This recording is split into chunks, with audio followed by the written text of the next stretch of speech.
We lit the match anyway. By the spoken chronicles. They told us not to terraform Elect Roman 4. They said it was unstable, said the orbit wobbled, said the crust groaned when no one was listening, said the planet wasn't dead, just waiting. The Accord labeled it xenovolatile. Which, of course, meant one thing to humanity: we'll take it.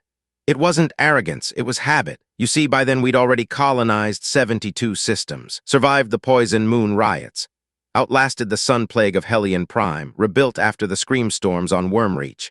We didn't win because we were smarter. We won because we kept showing up, even when no one wanted us to, especially then. So we landed, started building domes, drilling core vents, planting sea dice in the canyons. Elect Roman 4 hissed beneath us, trembled, not with tectonics, with intention. We didn't listen. We laid concrete anyway. On day 73, a miner named Corin heard a voice in his head while cutting through crystal rock. He said it sounded like regret. Not a warning, not rage, just sadness. He went back to work anyway.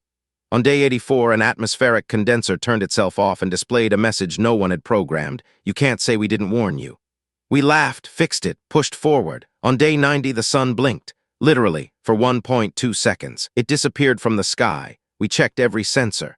Nothing was wrong, except everything was. We should have left. That's what they all say in hindsight, don't they? We should have packed up, scuttled the domes, wiped the maps. But we didn't, because we'd already planted the flags, because our kids had started calling it home, because we're human, and we lit the match anyway. It started with the ground screaming. Then the sky bleeding, not metaphorically. The clouds turned red, not with gas. With data, streams of memory, of emotion, of regret. The planet wasn't just alive, it was sentient, not an alien, not a creature. The whole world was a mind, and it had tried to let us go, tried to let us walk away, but we hadn't listened, so it woke up. And we learned what it had buried. There were cities beneath the surface, not ruins, tombs. Mass graves built in geometry that didn't obey physics. Warnings etched in light, not written for reading, but for feeling. And we felt them: pain, sacrifice, containment. The last species that lived here hadn't lost. They had locked themselves in because they had created something that could never be allowed to leave, and we had just broken the lock. It got out, not a thing, not a monster, a truth too heavy for physics. It unmade machines, unwrote equations, made you remember things that hadn't happened yet. We lost 30,000 in the first week, 10,000 in the second. By week 3, we were running, but not all of us.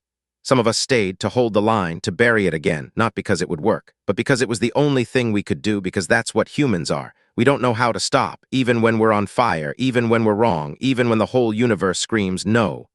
We lit the match anyway, and we'll do it again, because somewhere just beyond the edge of reason, someone else will try, and they'll need to know someone stood here once. That we tried, that we failed, that we still fought.